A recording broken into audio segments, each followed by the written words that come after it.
আজকে আমি ঠিক আমার মতন করে তৈরি করছি পালং পনির, যেটা খেতে দুর্দান্ত হয়েছিল।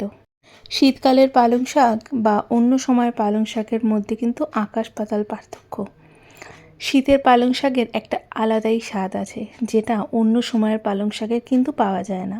এখন শীতকাল ছাড়াও কিন্তু অন্যান্য সময়ে পালং শাক বা ফ্রোজেন মটরশুঁটি এগুলো সব পাওয়া যায়, কিন্তু সেগুলো সব ফ্রোজেন থাকে, তো তাই একদম ভালো লাগে না খেতে। কিন্তু শীতের এই সবজিগুলোর কিন্তু আলাদাই গুণ। তাই চলো, শীত পড়তে না পড়তেই বাড়িতে তৈরি করলাম পালং পনির।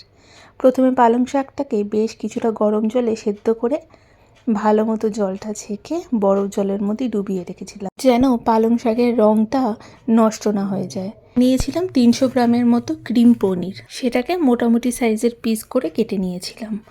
বেশ কিছুটা সাদা তেল গরম করে তার মধ্যে দিয়ে দিলাম 2 চামচের মতো বাটার।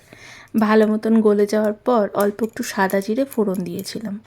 সে সাদা জিরে থেকে সুন্দর গন্ধ বেরোলে আদা রসুন পেঁয়াজ আর অল্প লঙ্কার একটা পেস্ট করে দিয়েছিলাম। সেইটা খুব ভালো মতন কম আঁচে কষাতে হবে, যতক্ষণ না পর্যন্ত সাইড থেকে তেলটা ছেড়ে দেয়। ততক্ষণে আমি পালং শাকটাও মিক্সিতে পেস্ট করে নিয়েছিলাম। শুধু পালং শাকই পেস্ট করেছিলাম, তার মধ্যে আর কিছু ব্যবহার করিনি। এবার যখন এই সাইড থেকে তেলটা ছেড়ে দিয়েছে, তখন এর মধ্যে অল্প একটু হলুদ গুঁড়ো দিয়েছিলাম। হলুদ গুঁড়ো দিয়ে বেশ খানিকক্ষণ আবার কষিয়েছি, যেন সাইড থেকে আবারও তেলটা ভালো মতো ছেড়ে দেয়।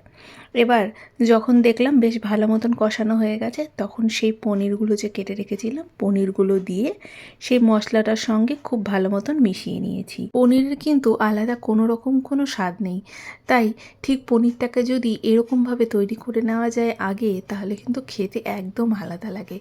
পনিরটাকে ভালো মতন সেই মশলার সাথে কষিয়ে নিয়ে অল্প একটু গরম জল দিয়েছিলাম, যাতে মশলাটার পনিরটা অল্প একটু সেদ্ধ হয়ে যায়।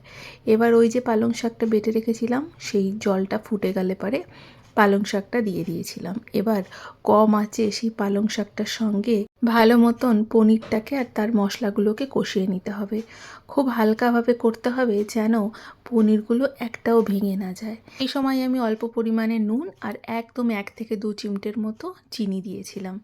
আমি কিন্তু পরে আর কোনো রকম কোনো জলের ব্যবহার করব না। সাইড থেকে তখন সেই তেল আর বাটারটা ছাড়তে শুরু করবে, তখনই একটা বাটির মধ্যে নামিয়ে বেশ 6-7 চামচের মতো ফ্রেশ ক্রিম দিয়ে দেবে, আর তার সাথে 1টা বা 2টো বাটার। ব্যাস, তৈরি হয়ে গেল খুব সহজেই পালং পনির। যদি ভিডিওটা ভালো লাগে একটা লাইক করে সাবস্ক্রাইব করে পাশে থেকো।